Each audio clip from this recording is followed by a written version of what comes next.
আসসালামু আলাইকুম ওরহমতুল্লাহি ওবারাকাতুহ। সম্মানিত হুজুর টিভি 24 চ্যানেলের দর্শকবৃন্দ, আশা করি সকলে মহান আল্লাহ পাক রব্বুল আলামিনের অশেষ মেহেরবানিতে ভালো আছেন। আমি আজকে আপনাদেরকে চতুর্থ নাম্বার ক্লাস আমি শিখাইতেছি। আপনারা অনেকেই কমেন্টস করে জানান, যারা 1 নাম্বার ক্লাস দেখছে ওরা বলে যে 2য় নাম্বার ক্লাস কই, 3য় নাম্বার ক্লাস কই। হ্যাঁ, তাদের সুবিধার জন্য আমি বলতেছি, এই ভিডিও ডিসক্রিপশন বক্সে সমস্ত ক্লাসের লিঙ্কগুলো দেওয়া থাকবে, আপনারা চাইলে সেখান থেকে দেখে আসতে পারেন। আমরা কথা না বলে আমরা ক্লাস শুরু করব ইনশাআল্লাহ। যারা যেখান থেকে দেখতেছেন সবাইকে আমার পক্ষ থেকে আবারও সালাম। আসসালামু আলাইকুম ওয়া রাহমাতুল্লাহি ওয়া বারাকাতুহু। আউযু বিল্লাহি মিনাশ শাইতানির রাজীম। বলেন, বিসমিল্লাহির রহমানির রহিম। রব্বি জিদনি ইলমা, রব্বি জিদনি ইলমা, রব্বি জিদনি ইলমা। আমরা আজকে যা অক্ষর শিখব। গতকালকে আমরা শিখছিলাম র অক্ষর পর্যন্ত গত ক্লাসে। আজকে আমি র অক্ষরের পরে অক্ষরের থেকে শুরু করব ইনশাআল্লাহ। দেখা যাক কয়েকটি অক্ষর শেখাতে পারি। এখানে লেখা আছে র অক্ষরের উপরে একটি নুক্তা থাকলে তার নাম যা, তার নাম যা। এই যা অক্ষরটাকে আমার পড়ার জন্য শীষ দিয়ে পড়তে হবে। প্রশ্ন, যা অক্ষরে কেমন করে পড়তে হয়? উত্তর, যা অক্ষরের সামনের নিচের দাঁতের আগা থেকে শীষ দিয়ে পড়তে হয়। একটু কঠিন মনে হচ্ছে, তাই না? আবার যা অক্ষরের সামনের নিচের দাঁতের আগা থেকে শীষ দিয়ে পড়তে হয়। যা, এভাবে বলেন, যা। আপনাকে বলতে হবে, বলেন যা, বলেন যা। আবার যা, আবার বলেন যা, যা। এমন করে উচ্চারিত হবে। আমি তো আপনাদেরকে দেখতে পাচ্তেছি না, তাছাড়া তো শুনতাম। তারপরে আমি বারবার পড়ানোর জন্য চেষ্টা করবো ইনশাল্লাহ। যা অক্ষরে কেমন করে পড়তে হয়? যা অক্ষরের সামনের নিচের দাঁতের আগা থেকে শীষ দিয়ে পড়তে হয়। শিশু মানে এই শব্দ আসবে, যা, যা, যা জের জি, যা জবর যা, যা পেশে জো। উচ্চারণ জি, যা, জো। আবার জি, তারপরে যা, তারপরে জো। আবার জি, যা, জো। আরেকবার জি, তারপরে যা, তারপরে জো। জিজা জো। তাহলে এরকম শব্দ হবে জিজা জো, জিজা জো। এবার থেকে জো, যা, জি। এক কথায় এমন করে পড়বেন যেন এই এক অক্ষর পড়তে গিয়ে যেন আবার বানান লাগে। ডাইরেক্ট বলতে পারেন, যার উপরে যাবো তাহলে যা, তার উপরে যাবো তাহলে তা, যা তা। এরকম বারবার আয়ত্ত করবেন। যা দুই পেশ জুন, যা দুই জবর জান, যা দুই জের জিন। আবার যা দুই পেশ জুন, যা দুই জবর জান, যা দুই জের জিন। কি হবে তাহলে? জুন, জান, জিন। আবার বলেন জুন, তারপরে জান, তারপরে জিন। এখান থেকে বানান ছাড়া জি, যা, জু, জুন, জান, জিন। আলিফের জবরজের পেশ কিছু নেই, এটা উচ্চারণ করার দরকার নাই। পরে যা জবর যা, তা জবর তা, জাতা, জাতা, জাতা, জাতা, জাতা। বানান কি? যা জবর যা, তা জবর তা, জাতা।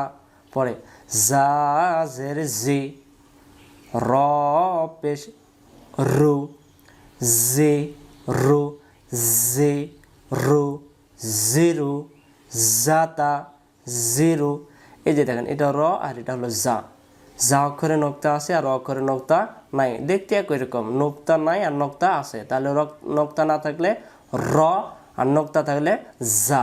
জাজের জি, র পেশ রু, জিরু। পরের শব্দ তা জবর তা, জা জেরের জে, তাজি, র পেশে রু, তাজিরু, তাজিরু, শব্দে শব্দে, জাতা, জিরু, তাজিরু, জাতা, জিরু, তাজিরু। তারপরে তা পেশে তু, এই যে তাসদিদ দেখতে পাচ্ছেন, এই যে এটার নাম তাসদিদ। 3টি আঙ্গুলের উঁচু করলে তাসদিদের মতো দেখা যায়। এই তাসদিদের অক্ষর 2বার উচ্চারণ হবে, একবার এই তাসদিদ এই আগের অক্ষরের সাথে, পরে যে অক্ষরে যদি জবর থাকে জবর, জের থাকলে জের, পেশ থাকলে পেশ, উচ্চারণ ধরেন তা পেশে তু, তু মিলবে জায়ের সাথে, তুজ, মানে এই যে এটার সাথে মিলছে, তাসদিদটা উচ্চারণ করলাম এটার সাথে। এবার যা অক্ষরে জবর বাকি, যা জবর যা, তুজ যা। আবার তা পেশে তু, তু মিলবে জায়ের সাথে, তুজ, যা জবর যা, তুজ যা, তুজ যা।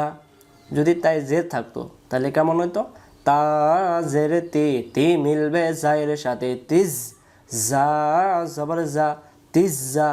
যদি তাই জবর থাকতো, তা জবর তা, এই যেটা ধরেন এটা মিলে দিলাম, তা জবর তা, তা মিলবে জায়ের সাথে, তাজ, যা জবর যা, তাজ যা। এমন করে বিভিন্ন দিয়ে আমি বোঝাই দেওয়ার জন্য চেষ্টা করলাম। এখানে আর একটু পড়া ধরেন, এবার বানান ছাড়া, জিজাজো, জুন জান জিন, জাতা, জিরু, তাজিরু, তুজা। এই যে জের জবর পেশকে হারকাত বলা হয়, হারকাতের উচ্চারণ তাড়াতাড়ি পড়তে হয়, টেনে টেনে পড়া যাবে না। জের জি, যা জবর যা, যা পেশ জু, জি যা জু। এখন যদি কেউ বলে জি যা জু, তাহলে পড়া সহি হবে না। পরে আসেন সিন অক্ষর, এই তাসদিদ চিহ্নের মতো একটু দেখা যাবে। এই যে দেখেন 3টি কাটার মতো, অথবা 3টি আঙ্গুল যদি উঁচু করা যায়, এই যে 3টি আঙ্গুল এরকম করলে তাসদিদের মতো দেখা যায়, তাহলে এটা তাসদিদ চিহ্নের মতো। তাহলে এটার নাম সিন, এটার নাম সিন, এটার নাম সিন, এটার নাম সিন। যা অক্ষর যেখান থেকে উচ্চারিত হয়, সিন অক্ষরও একই স্থান থেকে উচ্চারিত হয়।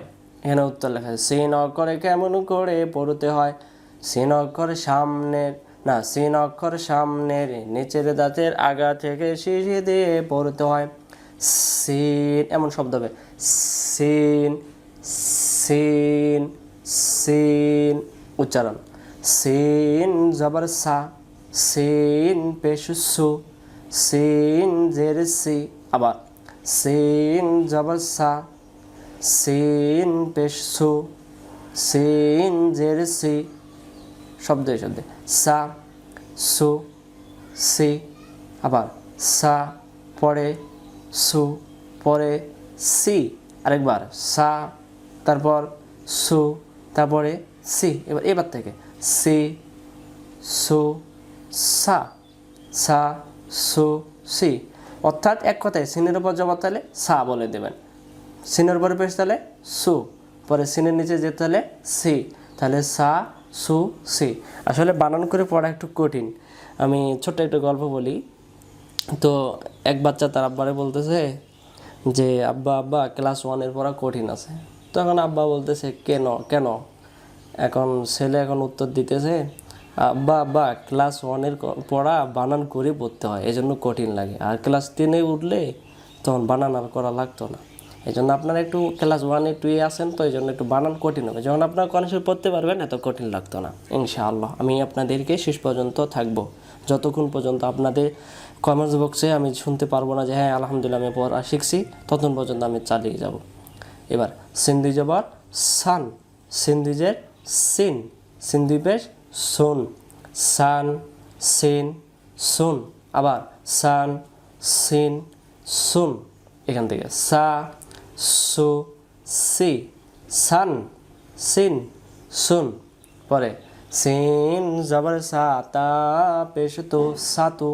আবার সিন জবর সা, তা পেশ তু, সাতু, সাতু। সিন জের সি, র জবর র, সি, র, সির, সি, র, সির। সা, তু সাতু, পরে সি র সির, খ জবর খ, এই যে খ মনে আছে, এটা আবার জিম করেন না যে খ অক্ষরের উপরে নক্তা, তাহলে খ অক্ষরের উপরে নক্তা, জিমের নক্তা নিচে, এই নক্তাটা যদি নিচে হয় তাহলে এর নাম জিম, নক্তাটার উপরে আছে খ, আবার যদি নক্তাটা বাদ দেয় তাহলে এই অক্ষরের নাম হা হয়ে যাবে। খয়ের নক্তা উপরে, জিমের নক্তা নিচে, তাহলে জিমের নক্তা নিচে, খয়ের নক্তা উপরে, খ জবর খ, সিং জের সি, খসি, র জবর র, খসি র, আবার খাসিরা কইেন না, খাসিরা উচ্চারণ সই নয়, খসি র, খ সি র, খসি র, এখান থেকে সা তু সাতু, সি র সির, খ সি র খসি র, সাতু সি র খসি র, পরে বা জবর বা, বা মিলবে সিনের সাথে বাস, আবার বা জবর বা, বা মিলবে সিনের সাথে বাস, বানান ছাড়া একবার, সা সু সি সান সিন সুন, সাতু সি র খসি র, বাস, একবারে ঠোঁটস্থ করে বলাবেন। পরে শব্দ শিন, এটা আর এটা দেখতে একই ভাইয়ের মতো আর কি, এর নক্তা নাই আর এর নক্তা আছে, এর নক্তা নাই এর নক্তা আছে, দেখতে একই, তিনটি নক্তার নাম শিন। আবার বলেন তো শিন, এটা হলো সিন, বাংলাতে লেখা আছে সিন শিন, শিন শিন শিন, তাহলে এবার উচ্চারণ করি, শিন পেশু, শিন জেরেসি, সুশি, শিন জবর সা, সুশি সা, সু শি সা, এবার থেকে সা শি সু, সিন্ধু পেশ শুন, সিন্ধু জের শিন, সিন্ধু জবর শান, শান শিন শুন, এবার থেকে শুন শিন শান, এখান থেকে সু, পরে আমি যখন পরে বলবো আপনি উচ্চারণ করে দিবেন, আবার সু, পরে শি, পরে সা, পরে শুন, পরে শিন, পরে শান, এখান থেকে শিন জবর সা, দাল জবর দা সাদা, আবার শিন জবর সা, দাল জবর দা সাদা, সাদা, আবার কাদা কয়েন না যে সাদা, সাদা, তারপরে শিন পেশু তাজের তি, সুতি, সুতি, সাদা সুতি, আবার সাদা সুতি, আরেকবার সাদা সুতি, বানানগণ র জবর র, শিন জেরিসি, রশি, দাল জবর দা, রশিদা, রশিদা, বানানগণ র জবর র, শিন জেরিসি রশি, পরেরটা দাল জবর দা, রশিদা, বানান সারা, সাদা সুতি, রশিদা সাদা, এটা সুতি, এটা রশিদা। আমি ছাত্র, আমি স্টুডেন্ট, আমি টিচার, সব আপনারা পরে। তা জবর তা, তা মিলবে শিনের সাথে তাস, শিন জেরে শি, তাসি, এই যে তা জবর তা, এবার তা এইটার সাথে মিলে যাবে, এই যে তাসি, তা মিলবে শিনের সাথে তাস, শিন জেরে শি তাসি, একবার বানান ছাড়া, সুশিসা, শুনশিন শান, সাদা সুতি, রশিদা, তাসি। আমরা শিখব সদক্ষর, এখন আমরা শিখব সদক্ষর, পরের অক্ষর হলো সদ। আমরা ছোটোবেলায় মক্তবে এটাকে আমরা অনেকে পড়ছিলাম সোয়াদ দোয়াত, সোয়াদ দোয়াত, তাহলে আমরা সোয়াদও না দোয়াদও না, সঠিক উচ্চারণ সদ, বলেন টান দিয়ে বলেন সদ, আবার বলেন সদ। সদের চেহারা তিন রকমের, যে দেখেন এই লাইনে যত ফোঁটা থাকবে তিন ধরনের, এভাবেই তিন ধরনের ভাবেই কোরআন শরীফ আসবে, কখনো এরকম করে, কখনো এমন করে, কখনো এমন করে। শব্দের শুরুতে সদ এমন, শব্দের মাঝখানে সদ এমন, শব্দের শেষে সদ এমন করেই আসবে, অন্যভাবে আসার কোনো কৌশল নেই। এই যে আপনাদেরকে প্রুফ দেখাই, এই যে সদ, এই যে এরকম শব্দের শুরুতে, এই যে শব্দের শুরু সদ এমন, শব্দের শুরু সদ, শব্দের শেষে সদ এইরকম করে হুবু আসবে। আমরা উচ্চারণ শিখি। সদক্ষরের মাখরাজ আছে। সদক্ষর সামনের নিচের দাঁতের আগা থেকে শীষ সহ মোটা করে পড়তে হয়। মোটা মানে জবরে আকার পড়া যাবে না, মুখটা গোল হবে। যেমন মুখটা গোল করে বলতে হয় সদ, বলেন মুখটা গোল হয়। দেখেন আয়নার সামনে যায় দেখবেন সদ। আর যদি বলে সোয়াত তখন মাখরাজের ভুল হয়ে যায়। তাহলে সদ অক্ষরটা আমরা আদায় করবো কীভাবে? সদ, সদ অক্ষরের সামনের নিচের দাঁতের আগা থেকে শীর্ষসহ মোটা করে পড়তে হয়। মোটা মানে জবরে আকার হবে না, সদ জবর স। আর যদি আকার দিই তাহলে সদ জবর সা হয়ে যাবে, তখন উচ্চারণের ভুল হয়ে যাবে, সা অক্ষরের উচ্চারণ হয়ে যাবে। সদ অক্ষর সামনের নিচের দাঁতের আগা থেকে শীর্ষসহ মোটা করে পড়তে হয় সদ। উচ্চারণ সদ জেরো সুই, সদ জবর স, সদ পেশ সু। এখানে মুখটা একটু গোল হবে, সুই স সু। আবার সুই স সু, আরেকবার সুই স সু। এবার থেকে সু স সুই। পরে স দুই জবর সন, সান পড়লে সিনে চলে যাবে, সিন দুই জবর সান, আর স দুই জবর সন। আর আমরা অনেকেই একইভাবে পড়ি, সিন দুই জবর সান, স দুই জবর সান, তাহলে উচ্চারণ ভুল। এই অক্ষর ওই অক্ষর তো আলাদা। তারপরে স দুই পেশ সুন, স দুই যে সিন, সন সুন সুইন, মুখটা গোল সুইন সুইন, সন সুন সুইন। আবার সুই স সু, সন সুন সুইন। আরেকবার সুই, পরে স, তারপরে সু, তারপর সন, তারপরে সুন, তারপরে সুইন। পরে সদ জবর স, হা জের হি, সহি সহি সহি সহি। সদ জবর স, সা যেন হবে না, এটা সহি উচ্চারণ। সদ জবর স, হা জের হি সহি। এটা ধরেন সদ জেরো সুই, মুখটা গোল, সহি উচ্চারণ সুই। র জবর র, সুই র। পরে সদ জবর স, বা জবর বা, স বা। র জবর র, স বা র, স বা র, স বা র। স জবর স, বা জবর বা, স বা। র জবর র, স বা র। স জবর স, আবার স জবর স, হাজের হি সহি। সজ্জের সুই, র জবর র, সুই র। পরে স জবর স, বা জবর বা, কিবা সবা, র জবর র, সবার। কেউ যদি আমরা সাবারা পড়ি উচ্চারণ ভুল। তারপরে দাল জবর দা, দা মিলবে সদের সাথে দাস, দাস মুগুল হবে, দাস সিন হয়ে যাবে, দাস মুগুল করবেন দাস। আবার দাল জবর দা, দা মিলবে সদের সাথে দাস মুগুল হবে। যেমন সূরাতুল ফিলের প্রথম নম্বর আয়াত, আলাম তারা কাইফা ফাআলা রাব্বুকা বিআস, বিআস মুটুগুল হবে এরকম। দাল জবর দা, দা মিলবে সদের সাথে দাস। পরের অক্ষরে আসি দদ অক্ষর। সদ অক্ষর আর দদ অক্ষর তো দেখবো আমরা। দদ অক্ষর, সদ আর দদ অক্ষর দেখতে একই রকম, তাহলে সদ অক্ষরে নোক্তা নাই আর দদ অক্ষরে নোক্তা আছে, তাহলে একই রকম। এটা দদ আর এটা সদ, এখানে যদি নোক্তা না থাকে এটাও সদ। তাহলে সদ অক্ষরেরও মাখরাজ আছে, সদ আর দদ দুই অক্ষরের মাখরাজ। এটাকে মুখটা গোল করে এটা বলবো দদ।